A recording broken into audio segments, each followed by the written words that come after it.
Okay, guys, welcome back. We are going to continue reading The Orange Outlaw. Remember, yesterday, the characters in our story were going to a block party. So let's continue reading. We're going to work on Chapter 2 today.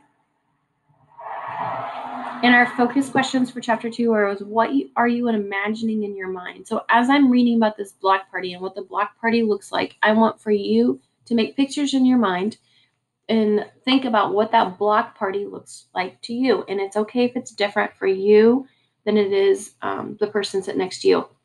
The next thing I want you to think about is what is the problem in this story? Okay. You're going to have 2 pages that you're going to complete after I read. It is this page and then this one right here. So pages 5 and 6 from your packet, you're going to be completing today, and we will go over those after we read. Okay, let's start. Chapter 2. Josh led the group over to a guy juggling fruit. Big fruit. A watermelon, a grapefruit, a cantaloupe, and a pineapple circled through the air over and over the man's head. Can you guys imagine someone juggling a watermelon? So that's why in the last one he saw a watermelon go flying through the sky, because the person was juggling the fruit. My mother would tell him not to play with his food, Josh whispered. A boy, a little taller than Dink, stood in front of the man. Ready, Dad? He asked. When the man nodded, the kid tossed a bunch of bananas into the air. Everyone said, "Ooh." That part of the story right there, that's called an interjection. When somebody interjects something, that means that they put it in. Okay, so the kids are all yelling, going, "Ooh," as the bananas joined the rest of the fruit. Not far from the jugglers, the kids noticed a man in a hat and vest leading a pony around the ring. Suddenly, an orangutan dressed as a clown leaped onto the pony. The ape stood on its head as the pony galloped faster and faster. While everyone cheered, a woman also wearing a hat and vest passed out flyers. Dink took one and stuck it in his pocket. The man clapped his hands, and the pony jumped into a trailer with the ape still on its back. Josh started down the street. "Look at the dummy," he said. "Takes one to know one," Dink said, grinning at Josh. "I think he means the wooden one," Ruth Rose said. On a small stage sat a man with a wooden doll on his lap. The two were talking to each other. "I'm hungry," the dummy said. His hinged mouth opened and closed as he spoke, and his bright eyes moved from side to side. "Go to sleep," the man answered in a deeper voice.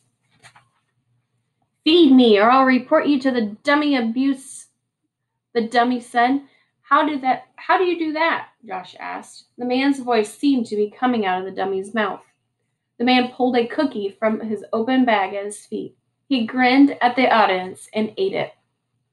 "Hey, give me one of those," his dummy yelled. "No, yes, no," the man said. "You've already had dessert. Give me a cookie or I'll stop talking," the dummy said. The audience laughed. The man sighed and rolled his eyes. "Oh, all right, but just one." The man reached down and took a second cookie from his bag. He put it in the dummy's mouth. "There, happy now?" The dummy chewed, swallowed, and burped. The audience loved it. "Thank you," the dummy said to the man. "You're welcome," the man said. Holding the dummy in his arms, he stood up and bowed. "Hey, mister, where'd that cookie go?" Josh called out. The man smiled at Josh. "Down into his wooden tummy." Josh laughed. He turned to Dink, Ruth Rose, and Uncle Warren. "That dummy made me hungry," he said. "How about some pizza?" Uncle Warren said.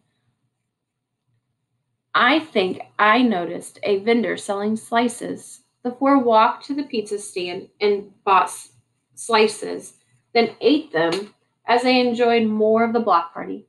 When Dink started yawning, his uncle led the group back to the building. Roger was standing just inside the lobby door. "Did you have a good time?" he asked. "It was great," Dink said. "I think that the evening will be a big success," Uncle Warren said. "Good night, Roger." "I sure hope so," Roger said. "Night, Mr. Duncan." Uncle Warren pushed the button to call the elevator. A minute later, they entered his apartment.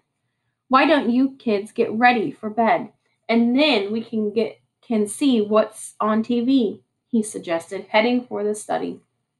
Just as Ruth Rose picked up her backpack, they heard Dink's uncle shout. The kids ran down the hall and practically bumped into Uncle Warren. His face was white and he looked sick. Uncle Warren, what's the matter? Dink asked. The painting, Dink's uncle stammered.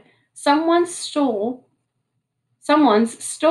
Foster's painting. So you guys remember that very valuable painting. It is gone. Okay, so let's go to our questions. This very first one, it says, create mental images. Good readers form pictures in their minds as they read. Draw the image you saw in your head of the black party. So if you need to go back and listen to what I said, you can always go back and listen and then draw what you saw in your mind. Okay, the next part says, parts of speech. Everyone watching said, ooh, as the bananas joined the rest of the fruit. Which part of speech is the ooh as shown above? Is it an adjective, an interjection, or a noun? Okay, on the next page it says draw conclusions. Based on what you have read, which conclusion could you draw about the man juggling the fruit? So this one is not actually in the story. You have to kind of come up with what you know and then come up with the answer. So is the juggler, is it his favorite fruit the watermelon? He always drops all of the fruit. His son taught him how to juggle, or he practices juggling often. Okay, so from what we have been reading about the juggler and a person who can juggle, what do you think might be the answer?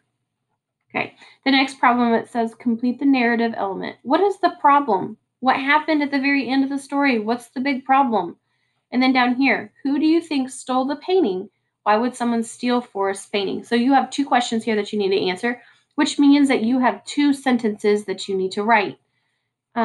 That will be it for today. When you are finished with those, I will look at them tomorrow.